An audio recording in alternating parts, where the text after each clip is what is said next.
Hi friends, എല്ലാവർക്കും പുതിയൊരു വീഡിയോയിലേക്ക് സ്വാഗതം. ഇന്നത്തെ നമ്മുടെ വീഡിയോ എന്ന് പറയുന്നത് ഒരു ഓയിലിനെ കുറിച്ച് പറയാൻ വേണ്ടിയിട്ടാണ്. ഒരുപാട് പേര് പറയുന്നുള്ള ഒരു കാര്യമാണ്.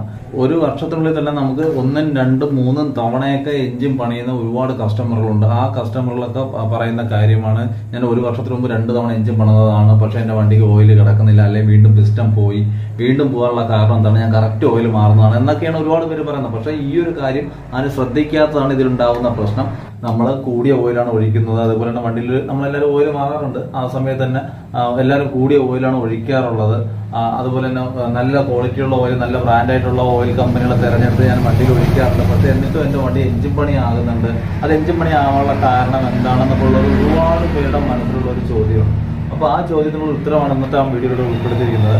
സംഭവം എന്താണെന്ന് പറഞ്ഞു കഴിഞ്ഞാൽ, എല്ലാവരും നല്ല ഓയിലായിരിക്കും ഒഴിക്കുന്നത്. നല്ല ബ്രാൻഡായിട്ടുള്ള ഓയിൽ, നല്ല കമ്പനിയായിട്ടുള്ള ഓയിലുകൾ, വില കൂടിയ ഓയിലുകൾ എല്ലാം ഒഴിക്കുന്നുണ്ട്. പക്ഷെ ഒഴിക്കുന്നതിനൊരു കാര്യം എന്ന് വെച്ച് കഴിഞ്ഞാൽ, ഒഴിക്കുന്നതിന് മുമ്പ് തന്നെ നമ്മൾ ഓരോരുത്തരും യൂസ് ചെയ്യുന്ന വണ്ടിയുടെ ഓയിൽ ഗ്രേഡ് ഏതാണ് എന്നുള്ളത് നമ്മൾ അറിഞ്ഞിരിക്കണം. അത് ആരും ശ്രദ്ധിക്കാറില്ല. നമ്മൾ ചെല്ലുന്നു, വില കൂടിയ ഓയിൽ നോക്കുന്നു, നല്ലൊരു ബ്രാൻഡ് നോക്കുന്നു, മേടിക്കുന്നു, ഒഴിക്കുന്നു. പക്ഷെ അങ്ങനെ ഒഴിച്ചു കഴിഞ്ഞാലും വണ്ടിക്ക് ദോഷകരമായിട്ടുള്ളൊരു കാര്യമാണ്. നമ്മൾ ഓരോരുത്തരും യൂസ് ചെയ്യുന്ന വണ്ടിക്ക് ഓരോ ഓയിൽ ഗ്രേഡ് കമ്പനികൾ പറയുന്നുണ്ട്. അപ്പോൾ ആ കമ്പനികൾ പറയുന്ന ഗ്രേഡുകൾ മാത്രമേ നമ്മൾ ഉപയോഗിക്കാവൂ. ഉദാഹരണത്തിന് ഞാൻ പറഞ്ഞുതരാം. ഇപ്പോൾ ഈ കാണുന്ന ഓയിൽ എന്ന് പറഞ്ഞാൽ ഒരു എനിയോസിന്റെ ബ്രാൻഡാണ്. എനിയോസിന്റെ ബ്രാൻഡായിട്ടുള്ള ഓയിലാണ്. ഈ എനിയോസിന്റെ ബ്രാൻഡ് ഓയിലിൽ നമുക്ക് ഇവിടെ നോക്കുമ്പോൾ ഇവിടെ തന്നെ കാണാൻ പറ്റുന്ന 10W30 എന്നും പറയുന്ന ഈ ഒരു ഭാഗത്തായിട്ട് എഴുതിയിട്ടുണ്ട്. അപ്പോൾ 10W30 എന്ന് പറയുമ്പോഴത്തേക്ക് നമുക്ക് ഹീറോ ഹോണ്ടയുടെ Splendor, Passion plus, Passion Pro, അതുപോലെ നമ്മളെ യൂണിക്കോൺ, ആ വരുന്ന സീരീസിലുള്ള വണ്ടികളിലെല്ലാത്തിലും നമുക്ക് 10W30 എന്ന് പറഞ്ഞ ഗ്രേഡാണ് ഒഴിക്കാനുള്ളത്. അപ്പോൾ ആ ഒരു ഗ്രേഡ് കറക്റ്റ് നമ്മൾ മനസ്സിലാക്കിയിട്ട് വേണം നമ്മൾ ഒഴിക്കാനായിട്ടുള്ളത്. അതുപോലെ തന്നെ നമ്മൾ ഉപയോഗിക്കുമ്പോഴത്തേക്ക് കറക്റ്റ് ആയിട്ടുള്ള നല്ലൊരു കമ്പനി ഓയിലിനെ മാത്രം സെലക്ട് ചെയ്തെടുക്കുക. എന്നിട്ട് ഒരു ബ്രാൻഡ് തന്നെ മാക്സിമം യൂസ് ചെയ്യാൻ വേണ്ടി ശ്രമിക്കുക. എന്നാൽ കുറച്ചും കൂടി ബെറ്റർ ആയിരിക്കും. കാര്യം വെച്ച് കഴിഞ്ഞാൽ ഈ ഒരു ഓയിൽ എന്ന് പറഞ്ഞാൽ നല്ല ബെറ്റർ ആയിട്ടുള്ള ഓയിലാണ്. എനിയോസിന്റെ പക്ക ബ്രാൻഡ് ഓയിലാണ്. ഇത് ഹോണ്ടയിലേക്ക് സപ്ലൈ ചെയ്യുന്ന ഓയിലാണ്. ഇവരെ ഈ ഓയിലാണ് നമ്മൾ ഹോണ്ടയുടെ ഓയിലിൽ കയറി വരുന്നത്. ഈ ഓയിൽ തന്നെയാണ് അതിനകത്ത് കയറി വരുന്നത്.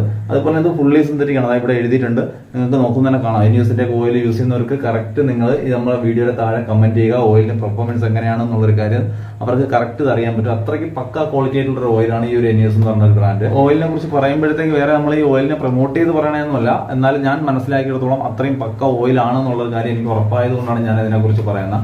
ഈ ഫുള്ളി സിന്തറ്റിക് ഓയിൽ നിങ്ങൾ എഴുതിയിട്ടുണ്ട്. ഈ ഒരു വിലയ്ക്ക് ഇതിന്റെ ഒരു MRP വില എന്ന് പറഞ്ഞാൽ 459 രൂപ മാത്രമേ ഉള്ളൂ. അപ്പോൾ ഈ ഒരു വിലയ്ക്ക് നമ്മൾ ഫുള്ളി സിന്തറ്റിക് ആയിട്ടുള്ള ഓയിൽ ബ്രാൻഡ് മറ്റുള്ള കമ്പനികളിലൊക്കെ കിട്ടുന്ന കാര്യം പാടാണ്, കുറവായിട്ടുള്ള കാര്യമാണ്. പക്ഷേ മോട്ടോറിന്റെ ഓയിലൊക്കെ പക്ക ഓയിലാണ്. മോട്ടോറിലൊക്കെ നല്ല ഓയിൽ തന്നെയാണ്, വേറെ പ്രശ്നം എന്ന് പറഞ്ഞ ഓയിലല്ല. ഇതും അടിപൊളി ഓയിൽ തന്നെയാണ് ഈ വരുന്നതെല്ലാം. അപ്പോൾ നമ്മൾ പറഞ്ഞു വന്ന കാര്യം എന്ന് പറഞ്ഞാൽ, നമ്മൾ ഒഴിക്കുന്ന വണ്ടി, അതായത് നമ്മൾ ഉപയോഗിക്കുന്ന വണ്ടിയിൽ ഏത് വണ്ടിയാണ് ഉപയോഗിക്കുന്നത്, ഓരോരുത്തരും ഉപയോഗിക്കുന്നത് ഓരോ വണ്ടിയാണ്. അപ്പോൾ ആ ഓരോ വണ്ടിയിലും ഓരോ രീതിക്കുള്ള ഓയിൽ ഗ്രേഡ് വേണം നമ്മൾ യൂസ് ചെയ്യാൻ. അതായത് ആ ഗ്രേഡ് ഏതാണെന്നുള്ളത് നിങ്ങൾക്ക് സംശയം ഉണ്ടെന്നുണ്ടെങ്കിൽ ഗൂഗിളിൽ കയറി സെർച്ച് ചെയ്താൽ മതി. ഇപ്പോൾ നിങ്ങൾ സ്പ്ലെൻഡറിൻ്റെയൊക്കെയാണ് യൂസ് ചെയ്യുന്നത്, സ്പ്ലെൻഡറിന് ഓയിൽ ഗ്രേഡ് ഏതാണെന്നുള്ളത് സെർച്ച് ചെയ്ത് കഴിഞ്ഞാൽ നമുക്ക് ആ ഒരു ഏത് ഗ്രേഡ് ഓയിലാണ് നമ്മൾ വണ്ടിയിൽ ഒഴിക്കാനുള്ളത് എന്നുള്ളൊരു കാര്യം നിങ്ങൾക്ക് ആ ഗൂഗിളിൽ കൂടെ തന്നെ മനസ്സിലാക്കാൻ പറ്റും. അപ്പോൾ ആ ഒരു രീതിയിലുള്ള ഗ്രേഡ് തന്നെ യൂസ് ചെയ്യാൻ ശ്രമിക്കുക. ഇത് ഞാൻ പറഞ്ഞു തരാനുള്ള പ്രധാനപ്പെട്ട കാര്യം വെച്ചാൽ, ഒരുപാട് പേർക്ക് ഈ ഒരു സംശയമുണ്ട്, ഏതാണ് ഒഴിക്കാനുള്ളത്, എന്താണ് ഞാൻ ഏത് ഗ്രേഡാണ് ഒഴിക്കാനുള്ളത് എന്നുള്ളത് അറിയത്തില്ല. പ്രധാനമായിട്ടും അറിയത്തില്ല എന്നുള്ളതാണ് കാര്യം. അപ്പോൾ ഈ ഒരു വീഡിയോ നിങ്ങൾക്ക് എല്ലാവർക്കും ഉപകാരപ്പെട്ടിട്ടുണ്ടെങ്കിൽ ഞങ്ങളുടെ ചാനൽ സബ്സ്ക്രൈബ് ചെയ്യാനും ഷെയർ ചെയ്യാനും ലൈക്ക് ചെയ്യാനും മറക്കരുത്. നമുക്ക് അടുത്ത വീഡിയോ കാണാം. Bye bye.